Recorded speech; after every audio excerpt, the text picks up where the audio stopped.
Welcome to the show. My name is Shashwat and you are watching The case of Muskan, Saurabh and Sahil. इस case को समझने के लिए चलते हैं होली से 14 दिन पहले मेरठ शहर में, जहां ये हैवानियत का खेल खेला गया।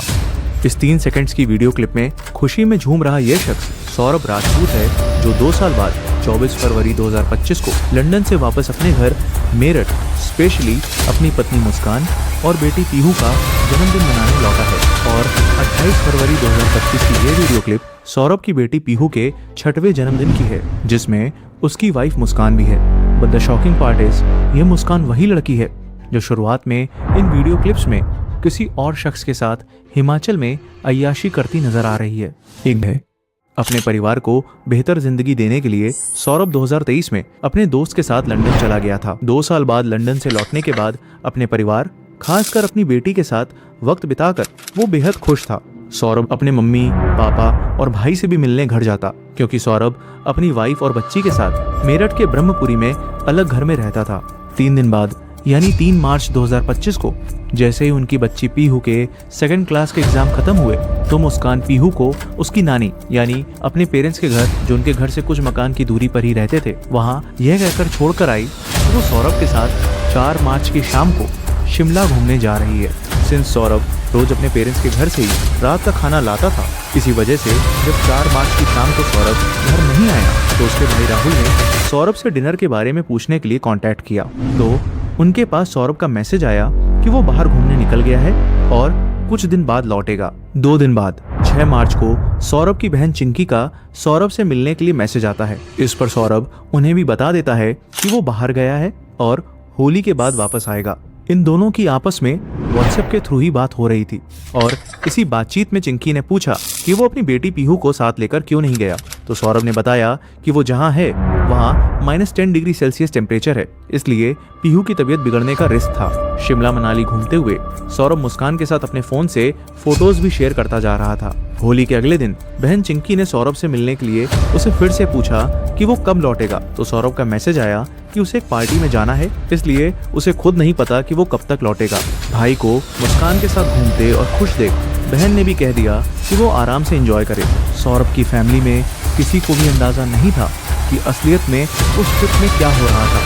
और सबसे बड़ा सवाल कि अगर मुस्कान सौरभ के साथ हिमाचल में थी, तो फिर वो उसी दौरान किसी और शख्स के साथ एक कपल जैसे कैसे वक्त बिता रही थी। सौरभ और मुस्कान ब्रह्मपुरी के जिस घर में रेंट पर रहते थे, वहां के मकान मालिक का मुस्कान के पास कॉल आता है। मकान मालिक को उस घर का रेनोवेशन करवाना था, इसलिए उसने मुस्कान से घर खाली करने को कहा। मुस्कान ने बताया कि वो और सौरभ साथ में वेकेशन पर गए हुए हैं और लौट कर आने पर वो घर खाली कर देंगे। 18 मार्च की दोपहर 12 बजे मुस्कान परेशान हालत में अपनी माँ को कॉल करती है और उनसे अपनी बेटी पीहू से बात करवाने को कहती है। पहले माँ को लगा कि उसे अपनी बेटी की याद आ रही होगी, लेकिन जब मुस्कान से पूछा कि क्या मसला है, तो मुस्कान रोने लगती है। उसकी माँ को लगा कि हर घर की तरह मुस्कान और सौरभ के बीच लड़ाई हो गई होगी, इसलिए वो मुस्कान को अपने घर बात करने के लिए बुलाती हैं। मुस्कान हिमाचल से तो वापस आ गई थी, लेकिन वो उस समय अपनी माँ के घर नहीं जाती है।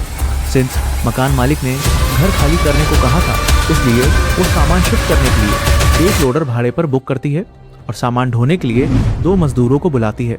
घर के अंदर एक कमरे में नीले रंग का ड्रम रखा होता है, जिसे मुस्कान उन 2 मजदूरों से उठाकर लोडर में रखने को कहती है। वो ड्रम इतना ज्यादा भारी होता है कि कड़ी मशक्कत के बाद भी उठ नहीं रहा था। वक्त ज्यादा लग रहा था, इसलिए काफी देर से बाहर इंतजार कर रहा लोडर ड्राइवर आखिरकार फ्रस्ट्रेशन में वहां से चला जाता है। जब ड्रम टस से मस नहीं होता है, तो वो मजदूर मुस्कान से पूछते हैं कि इसमें ऐसा क्या है, जिस पर वो कहती है कि इसमें कबाड़ का सामान है।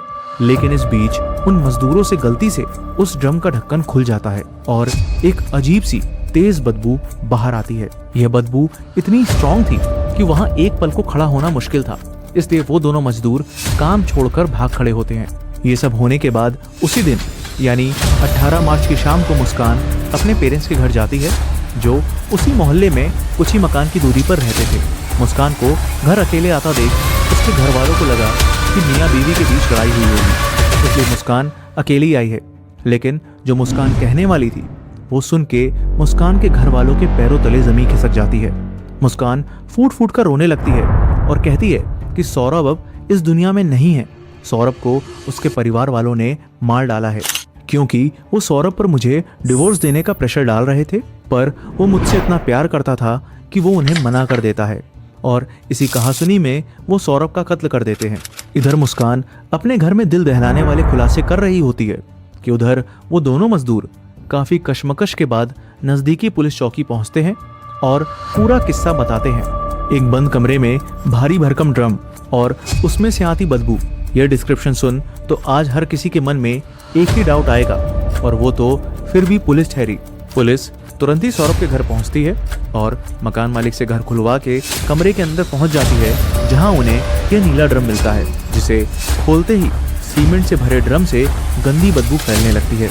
पुलिस को ड्रम की जांच के लिए उसे पोस्टमार्टम हाउस भिजवाना था, लेकिन वो ड्रम इतना भारी होता है कि 10 पुलिस वाले मिलकर उसे घसीट कर घर से बाहर ले जाते हैं और बड़ी मुश्किल से उसे लोडर में चढ़ाकर पोस्टमार्टम हाउस में उसे कटवाने के लिए भेज देते हैं। ड्रम के अंदर ऊपर तक भरी सीमेंट जम चुकी थी, इसलिए उसे खोलने के लिए पुलिस मैकेनिक को बुलाकर उस ड्रम के टुकड़े करवाती है। मैकेनिक सीमेंट काट ही रहा होता है कि वहां खड़े लोगों के सामने ऐसा मंजर आता है जो उन पुलिस वालों ने कभी देखा नहीं था। सीमेंट के अंदर उन्हें एक कटा हुआ सर, 2 कटी हथेलियां और अलग अलग टुकड़ों में धड़ मिलता है। उसमें मिलने वाला सर किसी और का नहीं बल्कि मुस्कान के पति सौरभ राजपूत का होता है। वही सौरभ जो कुछ हफ्तों पहले ही अपने परिवार के पास आया था, वही सौरभ जो अपनी बेटी के जन्मदिन पर खुशी से झूम रहा था, वही सौरभ जो अपनी फैमिली के लिए घर से हजारों मील दूर देश में कई सालों से मेहनत कर रहा था। आज उसकी लाश ऐसी हालत में मिलेगी यह किसी ने सोचा ना था और इससे ज्यादा सोचने को मजबूर कर देगी वो वजह जिसने उसे इस अंजाम तक पहुंचा दिया। इसकी शुरुआत समझने के लिए चलते हैं आज से 9 साल पहले 2016 में। मुस्कान के नाना ज्योतिष थे, जिसकी वजह से सौरभ का उनके घर आना जाना लगा रहता था और उसी घर में मुस्कान और सौरभ की पहली मुलाकात हुई थी। पहली मुलाकात में ही दोनों को एक दूसरे से अट्रैक्शन हो गया, जहां से दोनों का मिलना जुलना शुरू हुआ, जो धीरे धीरे प्यार में तब्दील हो गया। लेकिन जब बात घर तक पहुंची तो दोनों के परिवार वालों ने इस रिश्ते को एक्सेप्ट करने से मना कर दिया।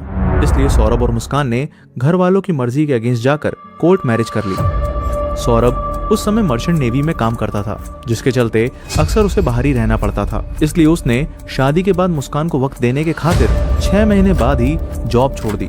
1 साल के लिए दोनों सौरभ के पेरेंट्स के घर में ही रह रहे थे, लेकिन फिर मुस्कान ने घर में कलेश मचाना शुरू कर दिया। मुस्कान यह सब इसलिए कर रही थी क्योंकि वो चाहती थी कि सौरभ उसके साथ अलग घर में रहे, और रोज हो रही घर में कलेश ने सौरभ को इतना मजबूर कर दिया कि आखिरकार उसने घर छोड़ दिया और वो मुस्कान के साथ किराए के घर में रहने लगा। साल 2019 में उनकी बेटी पीहू का जन्म हुआ और इसी साल मुस्कान की मुलाकात साहिल शुक्ला से हुई। साहिल और मुस्कान 8th क्लास तक क्लासमेट्स थे, लेकिन किसी वजह से साहिल ने 8th क्लास के बाद स्कूल छोड़ दिया था और अब व्हाट्सएप में बने स्कूल रीयूनियन ग्रुप से दोनों एक दूसरे के दोबारा कांटेक्ट में आए थे। इसके बाद दोनों की मुलाकात एक शॉपिंग मॉल में भी हुई। दोनों के बीच दोबारा शुरू हुई दोस्ती और बाहर अक्सर मिलने के चलते मुस्कान को साहिल से अट्रैक्शन होने लगा। वही मुस्कान जो सिर्फ 3 साल पहले ही सौरभ से मिली थी, जिससे उसकी एक बेटी हुई थी जो अभी अभी मात्र कुछ महीनों की थी।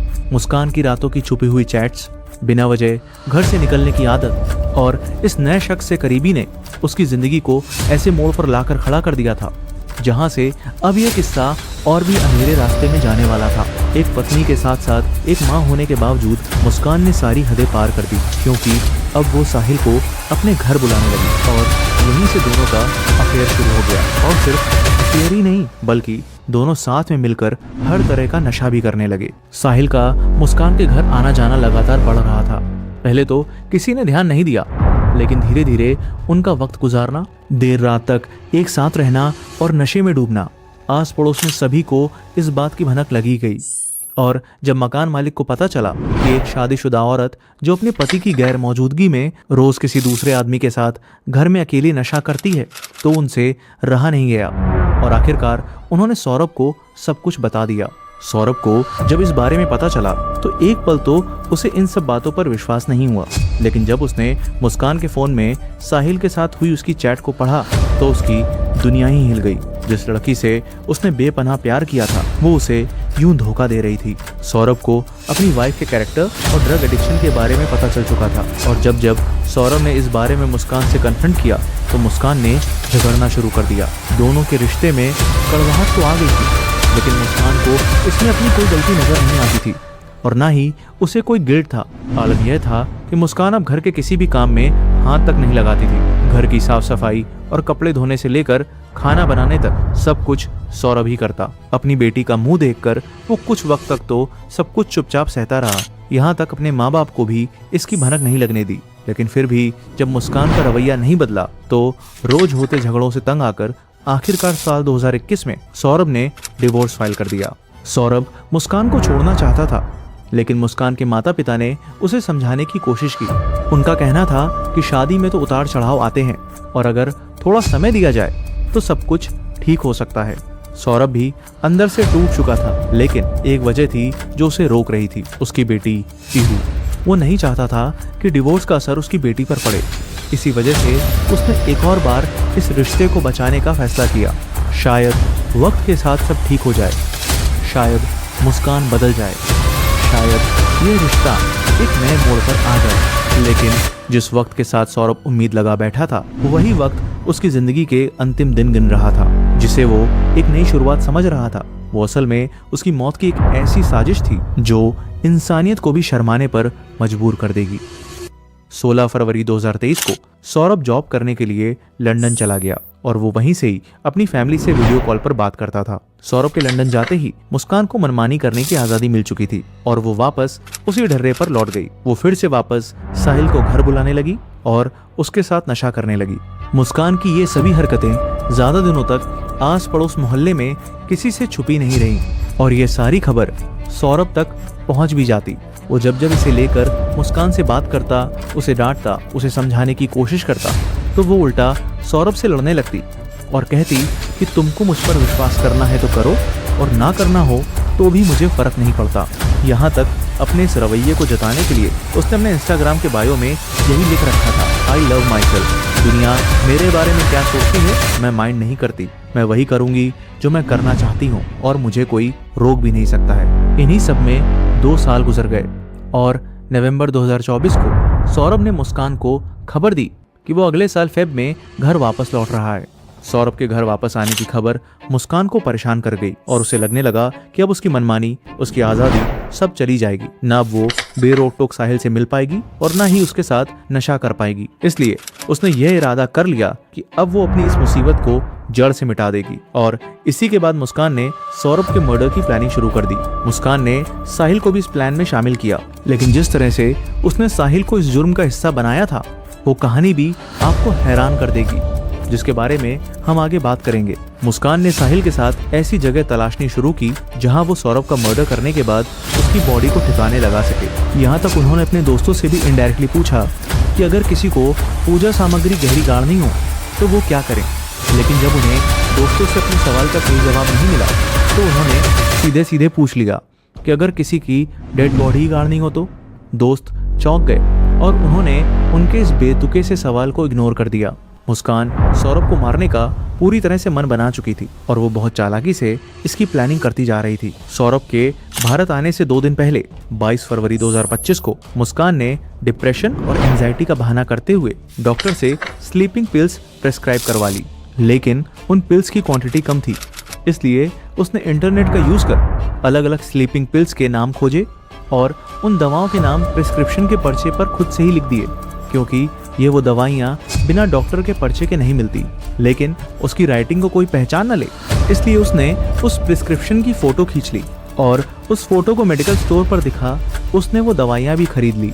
इन दवाइयों के अलावा मुस्कान ने शारदा नगर की एक शॉप से चिकन काटने के नाम पर 2 चाकू, एक उस्तरा और पॉली बैग्स खरीद कर लाई। सौरभ को मारने के सारे प्लान सेट करने के बाद वो अब सिर्फ सही समय का इंतजार करने लगी। 24 फरवरी 2025 को लंदन से भारत लौटा सौरभ अगले दिन पड़ रहे मुस्कान का जन्मदिन मनाने के लिए बहुत एक्साइटेड था, लेकिन मुस्कान तो उसे अपने जन्मदिन पर मौत के घाट उतारने की तैयारी में थी। इसलिए उसने उन स्लीपिंग पिल्स का मिक्सचर बनाया और सौरभ के ड्रिंक में मिला दिया, लेकिन इत्तेफाक से उसने वो ड्रिंक पी ही नहीं जिसकी वजह से मुस्कान का प्लान फेल हो गया। अपनी पहली कोशिश में नाकाम होने के बाद अब उन्हें जरूरत थी एक नए प्लान की। इसलिए उन्होंने 3 मार्च को सौरभ का कत्ल करने का दिन चुना, क्योंकि उस दिन पीहू के एग्जाम खत्म हो चुके होंगे और जिसके बाद वो उसे अपनी नानी के घर छोड़ आसानी से साजिश को अंजाम दे पाएंगे। 3 मार्च 2025 मुस्कान पीहू को उसकी नानी के घर छोड़कर आ चुकी थी और जैसे ही रात हुई सौरभ हर बार की तरह अपने घर से खाना लेकर आ गया। मुस्कान को नजर आ चुका था कि इससे अच्छा मौका उसे नहीं मिलेगा। उसने तुरंत घर से आई सौरभ की फेवरेट कोफ्ते की सब्जी में स्लीपिंग पिल्स का मिक्सचर बना के डाल दिया। इसे खाने के बाद सौरभ बेहोश हो गया। इसके बाद मुस्कान ने साहिल को कॉल कर घर बुला लिया। साहिल भी इस मौके की फिराक में था, इसलिए वो भी भागते हुए मुस्कान के घर पहुंचा। साहिल के आते ही मुस्कान ने चाकू निकाल साहिल को दी, जिसको लौटा के साहिल ने कहा कि पहला वार तुम इसके दिल में कर, इसका वध करोगी। अमूमन किसी को मारने के लिए लोग कत्ल, हत्या या मर्डर शब्द का इस्तेमाल करते हैं, पर साहिल ने सौरभ को मारने के लिए वध शब्द का प्रयोग किया और इस शब्द के पीछे की कहानी आपको आगे चलकर पता चलेगी।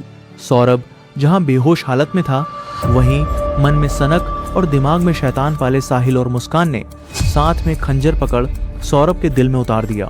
दोनों ने सौरभ के सीने में लगातार 3 वार किए। सौरभ को बेहोशी की दवा भले ही दी गई थी, लेकिन एक्सट्रीम पेन से बॉडी को मिले शॉक ने उसे पार्शियली होश में ला दिया था। यही वजह थी कि उसकी राइट आई खुल गई थी।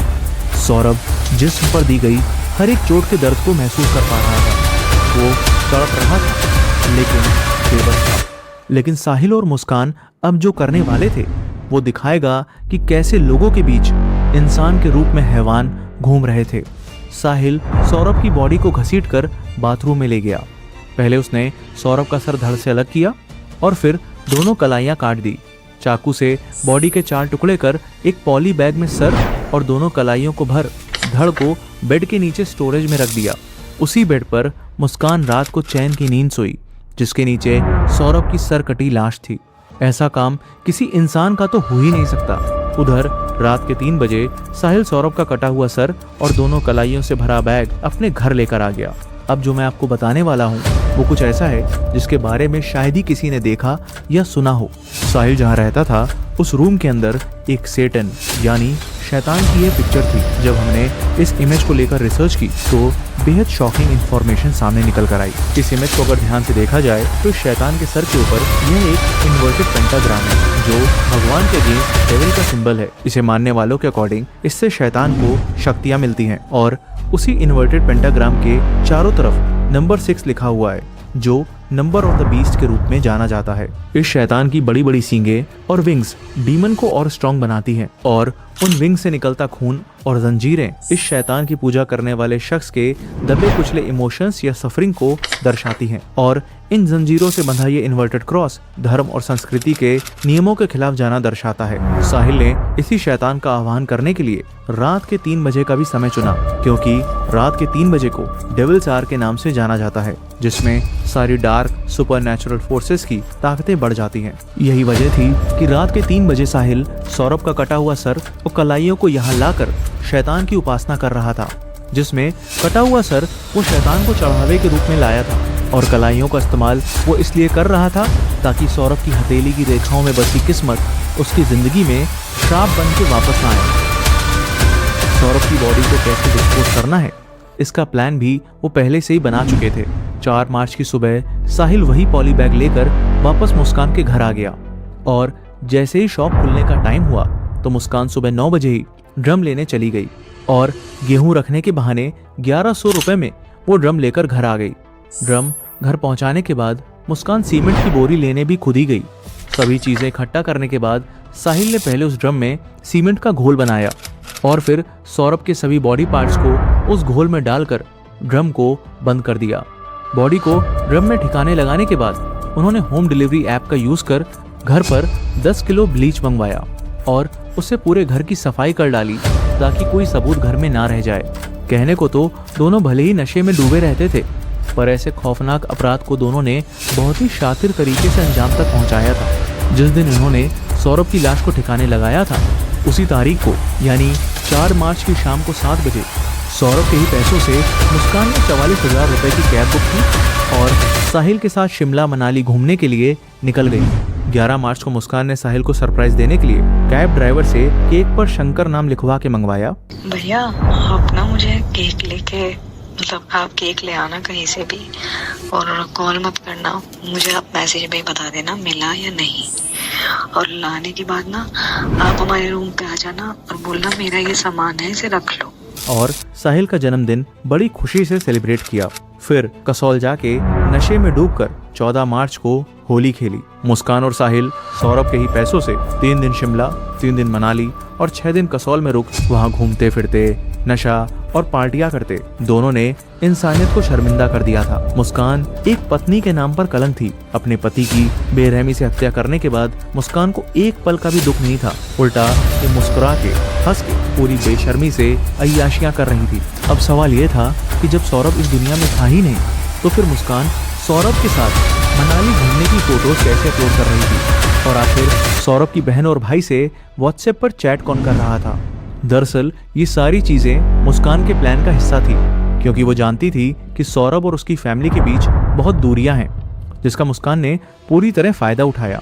सौरभ को मारने के बाद मुस्कान ने उसका फोन अपने पास रख लिया था और वो उसके फोन को ऑन कर अपने साथ हर जगह लेकर घूम रही थी। वो सौरभ की फैमिली से सिर्फ मैसेज के थ्रू ही बात कर रही थी, और अगर सौरभ की फैमिली से कोई कॉल भी करता तो वो कॉल को काट कुछ बहाना बना मैसेज से ही बात करती। उसने सौरभ के फोन से उसकी और सौरभ की पुरानी फोटो शेयर कर दी, जिसमें वो उसके साथ कश्मीर गई थी, ताकि सबको लगे कि दोनों साथ में हैं और हिमाचल गए हैं। और अगर इन केस कोई लोकेशन चेक भी करता है तो भी किसी को शक नहीं होगा। मुस्कान बहुत होशियारी से हर एक कदम फूंक फूंक कर रख रही थी और उसका प्लान सक्सेसफुल भी हो रहा था। बस बची थी तो एक आखिरी कड़ी, जिसको अगर वो एग्जीक्यूट कर लेती तो शायद सौरभ के कत्ल के बारे में किसी को पता ही ना चलता, और अगर चलता भी तो पता नहीं क्या स्थिति होती। मुस्कान सबकी नज़रों में ये दिखाना चाहती थी कि सौरभ उसके साथ मनाली घूमने के बाद लंदन वापस लौट गया। परिवार के बीच दूरियों का फायदा उठा के उसका प्लान सक्सेसफुल होने ही वाला था कि तभी सौरभ के दिए हुए सारे पैसे अय्याशी में खर्च हो गए। इसलिए मुस्कान ने सौरभ के अकाउंट में मौजूद 6 लाख रुपए निकालने की कोशिश की, पर वो ट्रांजैक्शन करने में फेल हो गई। पैसे खत्म होने के बाद साहिल और मुस्कान को मजबूरी में मेरठ लौटना पड़ा और 17 मार्च 2025 को रात 10 बजे दोनों वापस घर आ गए। दोनों का प्लान उस ड्रम को किसी सुनसान जगह जमीन के अंदर दफना देने का था, लेकिन इनके अपराध का भंडा फूटना लिखा था और नियति ने ऐसा खेल खेला कि घर लौटने के बाद ड्रम ठिकाने लगाने की कोशिश में ही सारा सच सामने आ गया, जिसके बाद पुलिस ने साहिल और मुस्कान को अरेस्ट कर लिया। लेकिन कहानी अभी खत्म नहीं हुई है, क्योंकि अगर पुलिस इन दोनों को अरेस्ट ना करती तो आगे चलकर अभी एक और हत्या हो सकती थी, क्योंकि अपने पति की हत्या करने वाली मुस्कान साहिल की भी कोई सगी नहीं थी। कहते हैं कि समय के साथ सारे घाव भर जाते हैं, लेकिन मुस्कान ने साहिल के उन भरे हुए जख्मों को कुरेदने का काम किया, और इसमें सबसे बड़ा हाथ उस नशे की लत का था जो साहिल को मुस्कान के साथ लग चुकी थी। नशे ने साहिल की मेंटल कंडीशन को इस कदर बिगाड़ दिया था कि वो स्नैपचैट ऐप से खुद को मैसेज लिखता और फिर उसे यह लगता कि उसकी माँ उससे बात कर रही है। यह बात साहिल ने मुस्कान को भी बता दी और इसी बात का फायदा मुस्कान ने उठाया। मुस्कान ने अपने भाई के नाम पर सिम लिया और उसी नंबर से स्नैपचैट पर अकाउंट बनाया। फिर साहिल के नंबर पर उसकी गुजरी हुई माँ बनकर मैसेज किया और साहिल को कन्विंस करना शुरू किया कि उसकी माँ का पुनर्जन्म हुआ है और वो अब उससे सीधे मैसेज के थ्रू बात कर रही है। लेकिन यह सब मुस्कान इसलिए नहीं कर रही थी कि वो साहिल को अच्छा महसूस करवाना चाहती थी, बल्कि उसके माइंड में कुछ और ही चल रहा था। साहिल की माँ बनके मुस्कान साहिल को मैसेज लिखती है कि मुस्कान बहुत अच्छी लड़की है, तुम्हारा ख्याल रखेगी, तुमको खुश रखेगी, कभी उसको धोखा मत देना, दुख मत देना, और जो वो कहे उसको पूरी तरह से मानना। इस तरह से मुस्कान ने टोटल 136 मैसेजेस स्नैपचैट पर साहिल को भेजे। माँ की कही हर बात साहिल के लिए पत्थर की लकीर थी। वो मुस्कान पर पहले से फिदा तो था ही, पर अब वो उसकी हर बात को पूरी तरह से मान भी रहा था। साहिल मान बैठा था कि वो शादी करेगा तो सिर्फ मुस्कान से ही। नशे की लत के साथ साहिल का इंटरेस्ट तंत्र मंत्र में भी बढ़ने लगा। शायद उसने इसे एक जरिया बनाया होगा अपनी गुजरी हुई माँ से जुड़ने का, और उसकी इन सभी हरकतों को बढ़ावा देने का काम मुस्कान ने भी किया था। मुस्कान और साहिल के बीच नज़दीकियां बढ़ ही रही थी, लेकिन धीरे धीरे मुस्कान ने अपना रंग दिखाना शुरू कर दिया। वो उस चैट के जरिए साहिल को कंट्रोल करने लगी और मुस्कान ने साहिल को उसकी माँ बन के टेक्स्ट किया कि सौरभ का वध मुस्कान करेगी। यानी मुस्कान खुद चाहती थी कि वो अपने हाथों से सौरभ को मौत के घाट उतारे। साहिल को भी लग गया कि सौरभ को मारने के बाद मुस्कान सिर्फ उसकी होगी और उन्हें रोकने के लिए भी कोई नहीं होगा, और इस बहकावे में आकर वो भी सौरभ की हत्या की साजिश में शामिल हो गया। यहाँ मुस्कान ने वध शब्द का इस्तेमाल सौरभ के मर्डर को जस्टिफाई करने के लिए और उसके सर को शैतान के आगे चढ़ावे पर चढ़ाने के लिए किया था, क्योंकि वध शब्द का प्रयोग तब किया जाता है जब न्याय के लिए किसी दुष्ट या पापी का अंत किया जाए। सौरभ की हत्या से यह केस यहाँ एंड नहीं हुआ, क्योंकि मुस्कान ने खुद बताया कि उसे सिर्फ साहिल की कंपनी पसंद थी, पर वो साहिल से शादी नहीं करने वाली थी, जबकि साहिल मुस्कान से प्यार कर बैठा था और उससे शादी करना चाहता था। इसलिए ये कोई बड़ी बात नहीं कि मुस्कान की जिंदगी में अगर कोई और शख्स आता तो वो साहिल को भी अपने रास्ते से हटा देती। इसने एक पल को भी नहीं सोचा कि वो अपनी ही बेटी को अनाथ बनाने में लगी है, जिसके भविष्य के लिए उसके पिता ने सब कुछ बर्दाश्त कर इस धोखेबाज औरत की गलतियों को भुला अपने रिश्ते को एक और मौका दिया। साहिल भी इस गुनाह में बराबर का दोषी है और किसी भी कीमत में उसको मुस्कान से कम नहीं ठहराया जा सकता। साहिल ये जानते हुए कि मुस्कान शादीशुदा है, उसकी एक बेटी भी है, उसने फिर भी मुस्कान से रिलेशन बनाए। अपने नशे और हवस की लत में उसने कितनों की जिंदगी बर्बाद कर दी। माना कि माँ का जिंदगी में ना होना एक बहुत बड़ा श्राप होता है, लेकिन यह श्राप एक जिम्मेदारी भी देता है कि आप खुद को और अपनी जिंदगी को इतना बेहतर बनाओ कि आपकी माँ का नाम रोशन हो सके।